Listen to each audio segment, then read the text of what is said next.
Yay. Here we go again. So, welcome to this month's interview with our inspiring change maker, Samantha Jurgens. So, we're doing this month with Sammy because she is your facilitator in Nature Kids with me. And you can read all about me online, but this beautiful woman, she's sharing. This is a very special moment for her to be sharing on video right now. So thank you, Sammy. Let's jump straight in. Can you tell us about yourself? Sure. Thanks, Toddy. Just a brief background, I suppose. There's a few decades to my life chapters at this point in time. So I've always had a love of sport. I've always had a love of doing things active. So I started out really early in life in ballet and dance and all sorts of sport. Went on to eventually work for the Lord Mayor of Brisbane City Council. After that, a lot of travelling. And then I decided to follow my passion in life, which was really to try to understand human behaviour. So I went and studied psychology at university, and then was fortunate enough to work as a psychologist in a variety of areas, from corporate, occupational, cultural change through to youth work and lifeline, sexual assault, different variety of areas there. And then after that, dabbled in a few different areas, hospitality and working in the mines and all these kind of things. Lots of travels overseas, and then eventually taking on my most, I suppose, sort of magical point in life and becoming a mum 9 years ago. And then during that time is when I found permaculture and studied permaculture design course, which I did twice because it's basically like a retreat.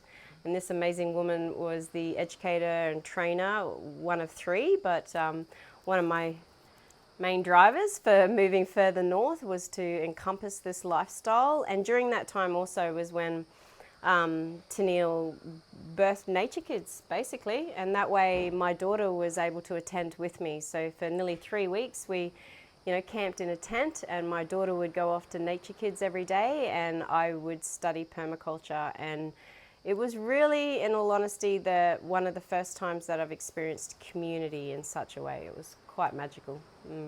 Awesome.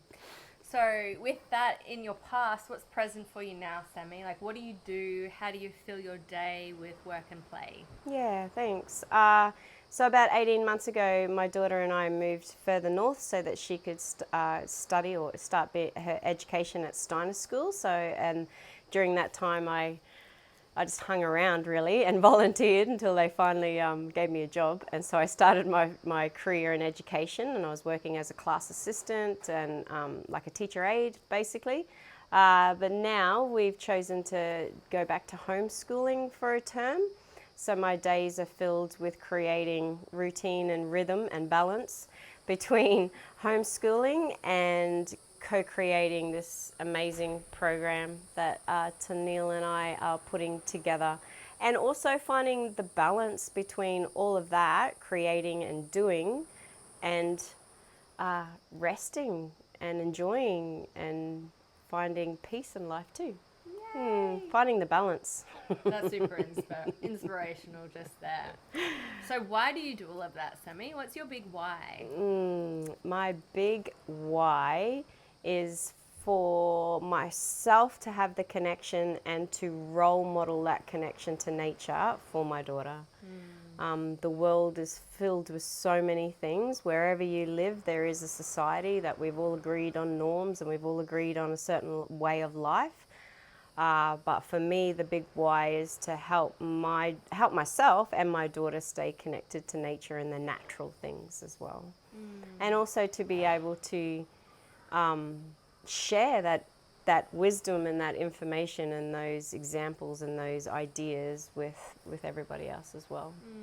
Beautiful. So, what we've been working through the principles in this permaculture program, and of course there's a lot, but we've got the 12 that we're working with from David Holmgren, the 12 principles. There's 12 months in the year, so we're working through a principle each month, anyone who's involved in our program knows that the activities and adventures are really about embodying Yes. the conceptual part of Yep. the principle. But this month we've been working on observe and interact, which is right up your alley. So can you please share with everybody how you apply this principle of observe and interact in your daily life? Yeah, thanks, Toddy. For me, this principle was during the course, during the retreats, were really aha moments of how I was already playing out or integrating and, living and embodying this principle. Having a background in martial arts, that's one of the first things that you get taught. Having good peripheral vision, having an awareness of our senses, of what we're seeing, of what we're hearing, of, all those things that are around us. And for me also, I think I've recently shared on our Facebook group is, one of my nanas was blind. So her way of interacting with the world always intrigued me. So I've always been more heightened about my awareness because of those things. But it comes into play in every moment. One of my gurus is Josh Sawyer. He'll teach you about the chi cycle. It's really interesting. But I wake up at 5 every day, and the first thing I observe are my first thoughts, my first feelings, and not letting those control me, still being able to do the things that I need to do. This principle not only regulating and becoming more aware of myself and being able to have more choice in the behaviors that I respond to the world with. This principle also is really powerful in homeschooling with my daughter.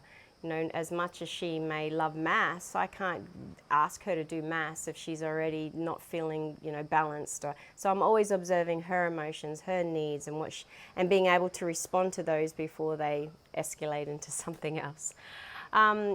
Also, no matter where I live, if I'm on a farm or if I'm in a beautiful beach house that we're in right now, those skills are always playing out in my environment as well. Just watching how things change and watching how our beautiful gardens that we've set up, especially the ones out the back that I interact with the most, just watching what naturally is growing in those and what also is doing well, like the things that I've already planted. Another way is my love of weather. I love tracking the weather, and at the moment it's wet season here, so watching the low systems of the cyclones that form, I print out a chart and I track them all. So I'm the weather tracker with also my great friend Diana there in Townsville. She helps me out a lot. But I love being able to watch and observe and interact with those things as well. I think this is one of the principles that probably many of you are having aha moments that you're already doing those. You're already observing yourself, but bringing awareness about that, bringing consciousness to that is where this principle, this skill gives you your superpowers, because then you have so much more information that you can choose to how to respond to your environment or whatever is happening. So for me, this principle is it's predominant in my life all the time. I've been solo a lot in my life. I've traveled solo. I've lived by myself. So my awareness of my senses and my connection with my environment has always been the thing that's given me that sense of safety, which for me, that value in life is really important. So then permaculture came along and went, oh, look, this is how you use it with the environment that you're in as well. So, yeah. Beautiful. Lots of lot of examples information. there. Yeah, that's so helpful. And of course, each person, no matter what you're doing, you can find and tune into how you observe and interact. I love it how you brought it back to it's around awareness and consciousness, because when we're sensing, hearing, listening, if we're not seeing like your grandma, we're always taking in information, we're observing through all of our senses, but what are we actually aware of? Yes. So I love it how you brought that in. So, fourth question out of 5. Being a change maker that you are, do you have any advice to share with our Nature Kids family or whoever's watching about being an earth carer? Because that's the ultimate goal. That's what we're moving into through this program, being earth carers. So what advice can you share? There's a few things. I suppose just an example, as I said, when I went to the permaculture design courses, retreats with Tennille, is that when I went home and I was able to take these principles and these ethics and look through this new perspective on my own lifestyle, the first thing that I stopped and did was acknowledged where I already was an earth carer. Yeah. You know, I was already saving jars, or I was already, through different influences, of course, you know, people teaching me these things, I was already buying less plastic, or I was already, whatever that might be. There might be a habit or a pattern that you already have that is showing that skill. And I think that's a really big thing, to just stop, take check, like actually have a look at your life at the moment, what is working, what you're already doing, and then actually, you know, acknowledge yourself. Take that moment. Yeah, as we do, we celebrate the cycles in life, celebrate that you've learnt something and you've actually created a habit. That's a pretty cool change to make on anyone's journey. That would be number one. And then number two would be to not overly focus on the young people in our life. It's one of the biggest parenting lessons that I am continually learning, is not to put the focus there on what you would like to see change in their life. I mean, that's a great starting point, but then leading backwards from that is, how can I take that wisdom into myself and make the changes within myself and embody that, so therefore that is what I am giving out. And even though that does sound like the pressure and the responsibility and the obligations are on us as the adults, which they sort of are, but that doesn't have to be a hard, difficult task. That can be fun. That can be really subtle. So one of the takeaways that I'd love you to hear clearly is to really take the moment to enjoy and acknowledge the subtleties. So if it's a flower, if it's a change in a plant, if it's a change in the weather, if you love the rain, if you love the smell of the first rain, I love that smell. Whatever it might be, for you it could be, you know, a certain rock, it could be just that you can see or smell, or whatever it is, whatever that is, just acknowledging that and expressing it so your child hears that more, or the young people around you hear that more. If they can see, hear, feel our connection to nature, then that is going to infiltrate into their life. So thank you, Sammy, for everything that you've shared in this interview so far. I just have one final question for you, which we ask all of our interviewees, and that is, what do you love about nature the most? Thanks, Toddy. It's a tricky question, isn't it, to sort of narrow down, because I love so much about nature, especially its beauty, its forever changing beauty. But I really love how nature makes me feel. I always can feel really settled and grounded in nature. And also I just love that everything is valued in nature. Everything has its place. Everything plays a part. You know, it's a massive big web, which I think that's one of the biggest lessons nature can teach us, is how we're all connected. And it's, you know, it's adaptability.